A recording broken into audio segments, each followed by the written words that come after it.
Hello Graham, sorry for not getting down to you this week, but there's no excuse for stopping practicing. So I wanted to talk to you, what I was planning to talk to you about this week was starting to work on this hand on the bar chords that I spoke to you about last week. It really hurts, and what we're going to do now, what I'm going to show you now, is something to, well, it's going to hurt initially, but it'll strengthen this hand a lot, which means that when we get back to doing the other thing that I'll speak to you about in a moment, playing the blues, it'll be a lot easier for you with the 1-4-5 progression. So just so that you're in tune, this is a low E. You might not be able to hear that. That's a high E. Just for tuning, I use the Fender Online tuner. Let's go back to that. The Fender Online thing is just on their website. I have a link to it, and I can I just use that all the time. It's accurate and it's always there, so I use that on my phone. There's drum machines and stuff on that as well, but I'll talk to you about that later. So the thing that I really want you to do this week is, I mean, you've already recognised that it doesn't really matter about the size of your hand or the shape of your fingers or anything really. It all comes down to technique. We've spoken about scales, and hopefully you're practicing the 1 finger per fret exercise.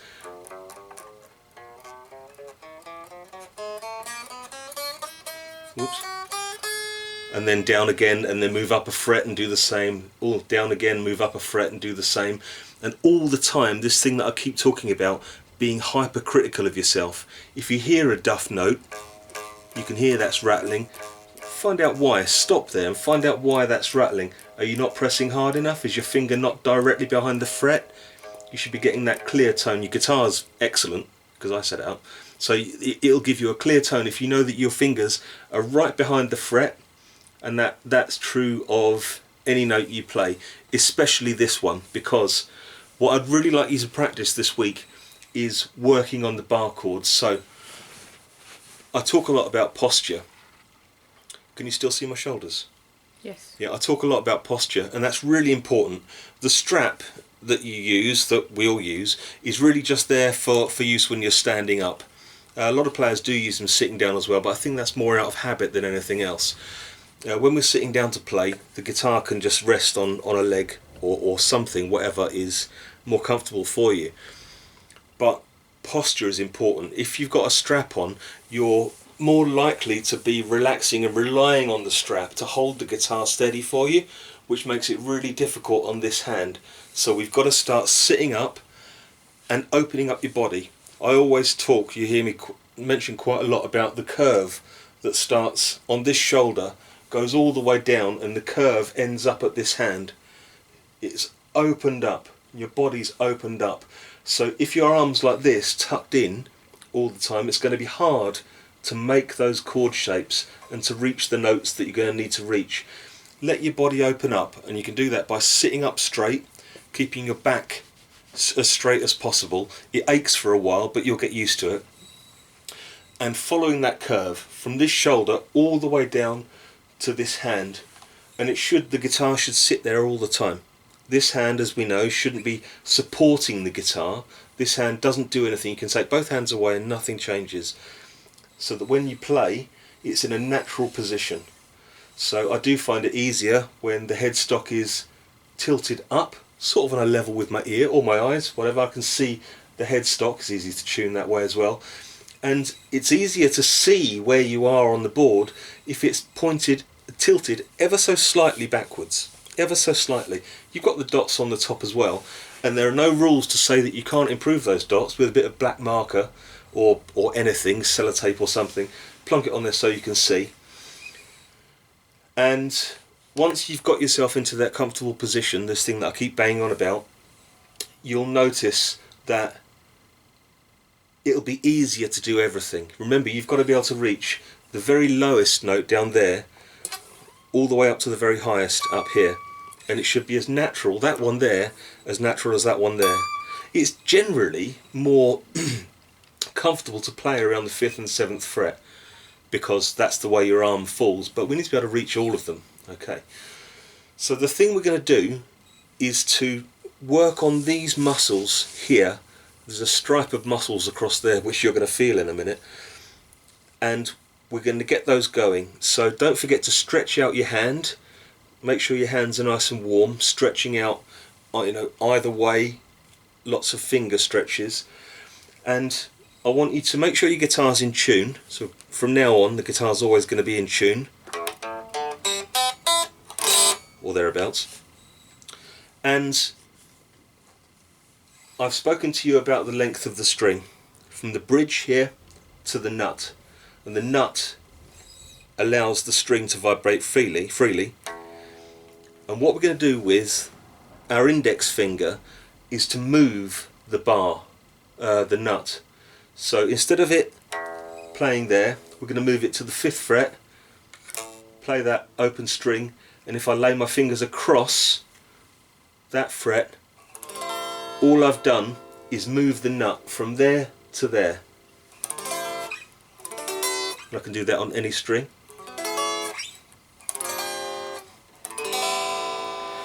Which means that I can now play any chord in any position.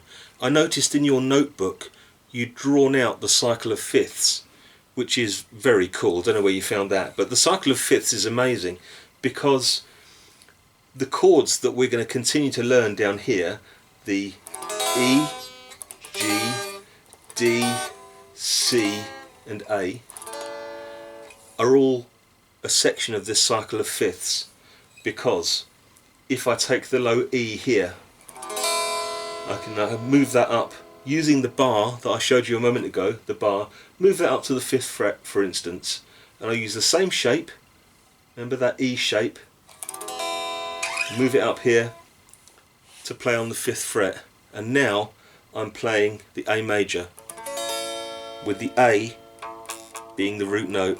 Here the E major, the E was the root note. In these cases it is the lowest note. It isn't always the case, but for our purposes it is the lowest note. I move it up to the 5th fret using my bar. I can do that on any fret.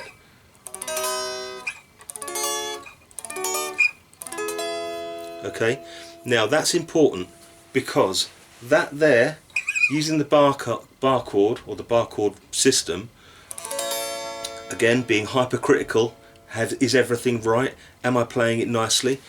Are my fingers giving a good chord? Always be hypercritical of yourself. Remember, we're not plugged in yet. Once this is going through a blazing Marshall, you'll hear everything. So you've got to be hypercritical of yourself now. Once we've got that bar chord down, so you can play in any position,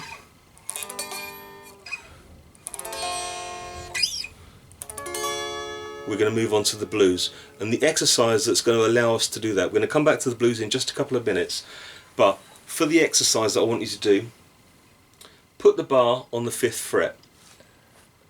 Yeah? Okay. Putting the bar on the 5th fret, remember the second dot in, 3, 5, 7, 9, 12, then it starts all over again, 15, 17, 19, da da da. We're going to put the bar on the 5th fret with a root of A, and what I want you to do, and this is going to hurt, you're going to reach across with every finger. My Fabi's fiddling around, sorry. Yeah. You're going to reach across with every finger, and what I need you to do is play the open string and then the 2nd fret, like this, and then the next string, then the next string, next string, next string, next string. That's a stretch. That's a stretch. That's going to hurt. It's going to hurt in the morning. Once we're happy those are all clear, you can go down again if you like, and so on till we get to the bottom. We move to the 2nd finger, sorry, the 3rd finger, the ring finger.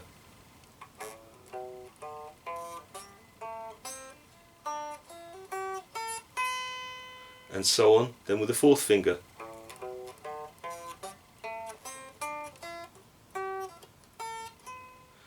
And pause for a moment, shake your hand out because by now it's going to be hurting. Then we start all over again with the 1st finger.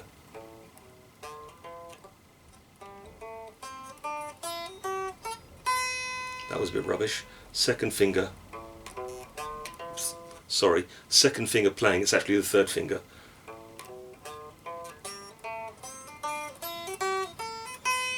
And the fourth, and so on. Do that on the 5th fret, so that's the root of A, the 5th fret, because what we're aiming at is for you to be able to naturally fall into this position. Playing A major on the 5th fret without having to stretch or stress these fingers, because after doing that 15 minutes a day, probably start with 5 minutes a day for a couple of days, then move it up to 10, 15, whatever. After doing that for a while, this hand is going to be strong, and you'll notice it. I mean, your hand's getting stronger now. You recognised that yourself last week when you started playing the Strat. The reason I want you to do this is because I need your left hand to be playing bar chords. And the reason I'm going to play bar chords is because we need to start playing the blues. Now, I'll talk to you about the blues. When America and Britain and Holland and Belgium started raiding Africa for slaves, they took them over to America through other countries, Jamaica and whatever.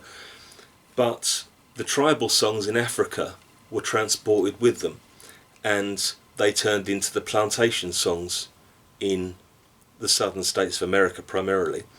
And the plantation songs all had rhythm, and they all had to have a structure that anybody could follow. So if a slave moved from one plantation to the next, they could pick up on the plantation songs. So they started to formulate a structure, and that turned into a number of different types of music, like gospel and blues, of course. And blues is the one we're interested in, because the blues that grew out of the slave states in Central and Southern America turned into, in the 1940s and the 1950s, what we recognised as rock and roll. That came directly from the blues. From rock and roll, it turned into hard rock, maybe in the mid-60s to early 70s. In the later 70s, that turned into punk, it turned into heavy metal. In the 80s and 90s, that turned into formulaic pop. But all of it, all the way back, goes back to the blues, and all of that comes back down to slave songs, and all of that goes back even further to the rhythmic tribal songs in Africa. It really is that simple. The blues, born out of the black slave music in Africa, is what's given us all of Western music, modern Western music. Not the classical stuff, even though it's built on the same structure, still the same 12 notes. But if you can nail the blues, and I'm going to give Fabi a CD, I don't know if you can play CDs at home, but I'll give Fabi a CD, which is, I think it's called The History of the Blues, and it goes back to people like Howlin' Wolf, like Blind Lemon, like, well, all of them really, all the way through the story of the blues, from the 20s all the way through to the 70s, including people like Muddy Waters and that lot. And as you listen to these tracks as they go through in a progression, you'll start to recognise bits of music because it's formulaic. Remember what I said about the plantations? If you go to a different plantation, a different area, you still need to be part of the group, and part of the group excuse me, means being able to keep up with the chants and the songs in the fields. There's no way of getting around it. This came from slavery. So the blues, we've got our bar chord on the 5th fret. The classic blues run is 1-4-5. So the first is the root. 1, 2, 3, 4, 5. 1, 4, 5. 1, 4, 5. And you'll hear that, and as soon as I play that, you'll notice it. It sounds like this.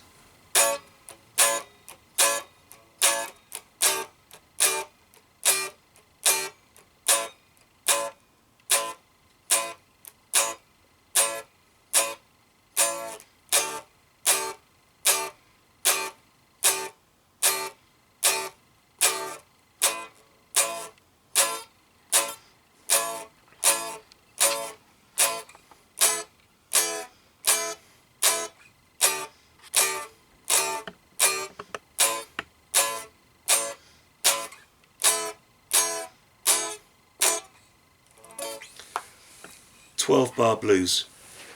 It's in 4 groups of 4. 4 groups on the root, 4 bars on the root, sorry. 4 bars on the 4th. 1, 2, 3, 4, and then 4 groups on the root again, and then up to the 5th.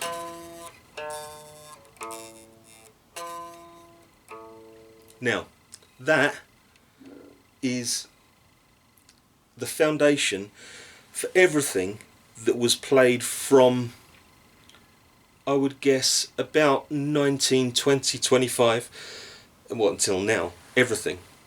All modern dance music, all rave, all techno, all metal, all punk, all pop.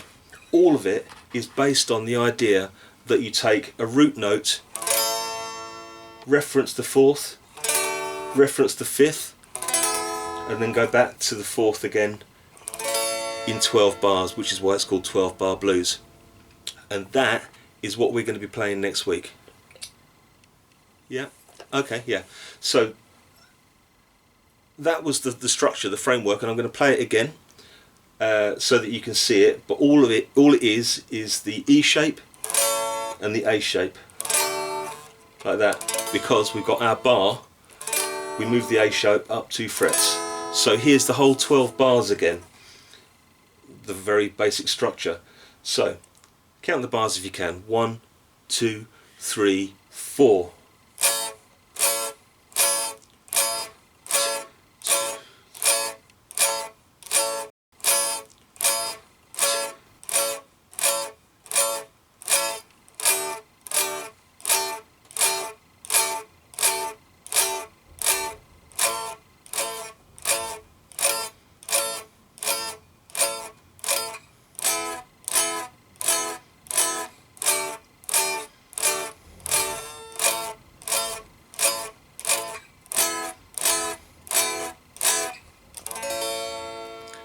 "12 Bar Blues."